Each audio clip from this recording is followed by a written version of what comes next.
મિત્રો, મારું નામ રેખા છે. મારી ઉંમર અત્યારે 32 વર્ષની છે. મારા માતા પિતાનું અવસાન મારા નાનપણમાં જ થઈ ગયું હતું. મને તો એમનો ચહેરો પણ બરાબર યાદ નથી. બસ એક ધૂંધળી છબી હૃદયમાં કોતરાયેલી હતી અને એમના પ્રેમ વગર મારું બાળપણ વીત્યું હતું. મારો ઉછેર મારા કાકાના ઘરે થયો હતો.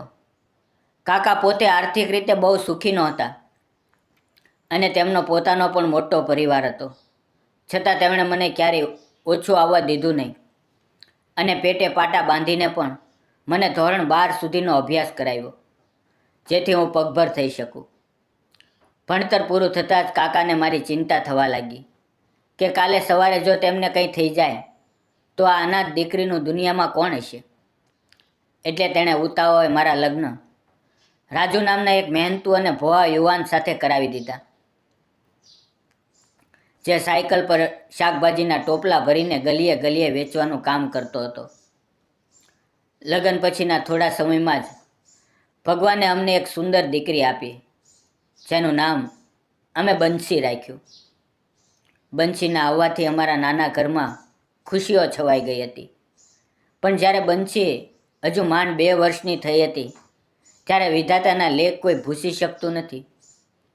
એક કાવમુખો દિવસ આવ્યો જ્યારે રાજુ વહેલી સવારે માર્કેટમાં શાકભાજીની ખરીદી કરવા માટે પોતાની જૂની બાઇક લઈને ગયો હતો અને રસ્તામાં એક ભયાનક ટ્રક સાથે અકસ્માત થયો. હોસ્પિટલ પહોંચતા પહેલાં તેનું મૃત્યુ થઈ ગયું અને હું 30 વર્ષની ઉંમરે વિધવા થઈ ગઈ. મારે 2 વર્ષની નાની દીકરી બંસીની જવાબદારી પણ હતી અને માથે દેવું પણ વધી ગયું હતું. સગા વહાલાઓએ તો શરૂઆતમાં દિલાસો આપ્યો, પણ પછી મોઢું ફેરવી લીધું. આખરે પેટનો ખાડો પૂરવા અને બંસીના ઉજ્જવળ ભવિષ્ય માટે મેં હિંમત ભેગી કરી અને રાજુની એ જ શાકભાજીની લારી લઈને શહેરના એક ગીચ બજારમાં નાકે બેસવાનું શરૂ કર્યું, જ્યાં લોકોની સતત અવરજવર રહેતી હતી. હું રોજ સવારે 4 વાગ્યે અંધારામાં ઉઠીને બંસીને પાડોશીને ત્યાં મૂકી માર્કેટથી તાજું શાકભાજી લાવતી અને આખો દિવસ તડકામાં બજારમાં લારી લગાવીને ઊભી રહેતી. એ જ બજારમાં મારી લારીની બરાબર સામે રમેશભાઈની કાપડની એક મોટી નાની દુકાન હતી. રમેશભાઈ ખૂબ જ શાંત, ગંભીર અને ઉમદા સ્વભાવના વેપારી હતા. તે પોતે પણ મારી જેમ જ એકલવાયું અને દુઃખદ જીવન જીવી રહ્યા હતા, કારણ કે તે વિધુર હતા અને થોડા વર્ષો પહેલાં તેમની પત્નીનું કેન્સર જેવી જીવલેણ બીમારીના કારણે લાંબી સારવાર બાદ મૃત્યુ થઈ ગયું હતું. એટલે તે સંસારના ખાલીપાને અને જીવનસાથી ગુમાવ્યાના દર્દને સારી રીતે સમજી શકતા હતા. રમેશભાઈ રોજ સાંજે 5 વાગ્યે પોતાની દુકાનનું શટર થોડું નીચું કરીને મારી લારી પર શાકભાજી લેવા આવતા અને તે હંમેશા બંસી માટે મીઠાઈ, ચોકલેટ કે નવા કપડાં લાવતા અને તેની સાથે પિતાની જેમ રમતા. ધીમે ધીમે અમારી વાતો વધવા લાગી. તે ઘણીવાર પૂછતા કે રેખા, આજે જમવામાં શું બનાવશો? અને હું પણ મારું બધું જ દુઃખ તેની સામે ઠાલવતી, કારણ કે તેમના જેવું સંભાવનાર મને કોઈ મળ્યું નહોતું. રમેશભાઈની આંખોમાં પણ પોતાના પત્નીને ગુમાવ્યાનું દર્દ અને એકલતા સાફ દેખાતી હતી, જે મને તેમની નજીક ખેંચતી હતી. એક દિવસ અચાનક વાતાવરણ બદલાયું અને મને ખૂબ જ તીવ્ર તાવ આવ્યો. આખું શરીર ધ્રુજવા લાગ્યું અને આંખો સામે અંધારા આવવા લાગ્યા. એટલે હું 2-3 દિવસ સુધી લારી પર જઈ શકી નહીં અને ઘરે ખાટલામાં એકલી પડી રહી.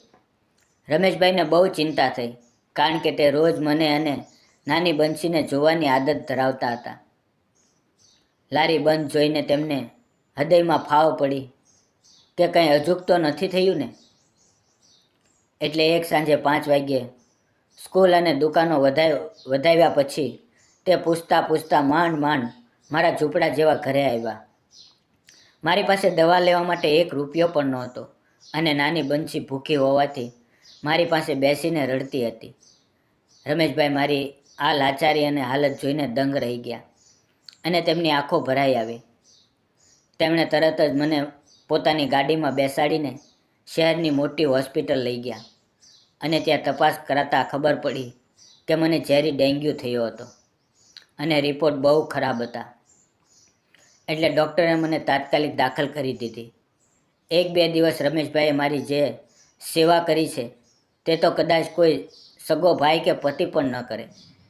તે આખી રાત હોસ્પિટલની લોબીમાં બાકડા પર બેસી રહેતા, મને સમયસર ગરમ ઉકાળો આપવો, જ્યુસ પાઈ દેવું અને બંસીને પોતાના ઘરે લઈ જઈને તેને જમાડીને સાચવવી. આ બધું જ તેણે કોઈ સંબંધ વગર નિસ્વાર્થ ભાવે કર્યું. તેમની આ પવિત્ર લાગણી અને દરકાર જોઈને મારા મનમાં વર્ષોથી દબાયેલી પ્રેમની ઈચ્છા ફરી જાગી ગઈ અને મને લાગ્યું કે ઈશ્વરે મારા માટે આ ફરિશ્તો મોકલ્યો છે. હોસ્પિટલમાંથી રજા મળ્યા પછી હું ઘરે આવી અને થોડા દિવસ આરામ કરતી હતી ત્યારે એક સાંજે એવી આવી જે મારા જીવનની દિશા બદલી નાખવાની હતી. બહાર મૂશળધાર વરસાદ વરસી રહ્યો હતો. આકાશમાં વીજળીના કડાકા થઈ રહ્યા હતા અને ઠંડો પવન બારીઓ સાથે અથડાતો હતો, જેનાથી વાતાવરણ એકબીજું એકદમ રોમેન્ટિક અને ગંભીર બની ગયું હતું. આજે ઘરે બીજું કોઈ નહોતું.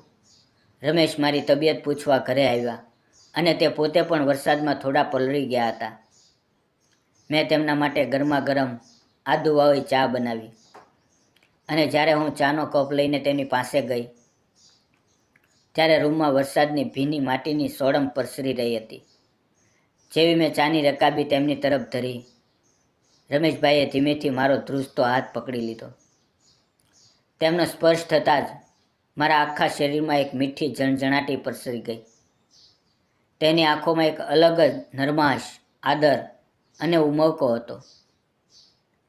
તેણે મારો હાથ પોતાના હૃદય પર મૂક્યો અને ખૂબ જ ગંભીરતાથી કહ્યું, રેખા, આપણે બંને જીવનના એક જ મુકામ પર ઊભા છીએ, જ્યાં માત્ર એકલતા અને યાદો છે. હું તને અને નાની બંસીને મારા પરિવાર તરીકે, મારી પત્ની અને દીકરી તરીકે સ્વીકારવા માંગુ છું. શું તું આખી જિંદગી મારો સાથ આપીશ? હું વચન આપું છું કે બંસીને ક્યારેય પિતાની ખોટ નહીં પડવા દઉં. આ સાંભળી મારી આંખોમાંથી હર્ષના આંસુ વહી ગયા અને મેં શબ્દ વગર જ હા પાડી દીધી. રમેશભાઈએ મને અને બંસીને પોતાની હૂંફાળી બાહોમાં ભરી લીધી અને એ પળ એટલી પવિત્ર હતી કે જાણે કુદરત પણ અમારા આ મિલન પર આશીર્વાદ વરસાવી રહી હોય. તે રાત્રે અમે કલાકો સુધી અમારા ભવિષ્યના સપના જોયા અને પછી અમે બંનેએ સમાજના રિવાજો અને બંધનોની પરવા કર્યા વગર સાદાઈથી લગ્ન કરી લીધા. આજે હું એક માનભેર જીવન જીવું છું. રમેશભાઈએ મને એટલો પ્રેમ અને માન આપ્યું કે મારા જૂના બધા જ જખમ ભરાઈ ગયા છે અને બંસીને પણ એક પ્રેમાળ પિતાનો છાંયો મળ્યો છે. મિત્રો, આ વાર્તા આપણને એ જ શીખવે છે કે વિધવા કે વિધુર હોવું એ કોઈ શ્રાપ નથી, પણ જીવનની એક પરિસ્થિતિ છે. દરેક વ્યક્તિને ફરીથી પ્રેમ કરવાનો, સન્માન મેળવવાનો અને સુખી સંસાર વસાવવાનો પૂરો અધિકાર છે. સમાજે જૂની અને રૂઢિચુસ્ત માન્યતાઓ ત્યજીને આવા પવિત્ર સંબંધોનો સ્વીકાર કરવો જોઈએ, કારણ કે પ્રેમ જ સર્વોપરી છે. જો મિત્રો વાર્તા સારી લાગી હોય, વિડીયો ગમ્યો હોય તો પ્લીઝ લાઈક, સબસ્ક્રાઈબ અને શેર જરૂર કરજો અને જતાં એક કોમેન્ટ કરવાનું ભૂલશો નહીં. ફરી મળશું, ત્યાં સુધી આવજો. ધન્યવાદ મિત્રો.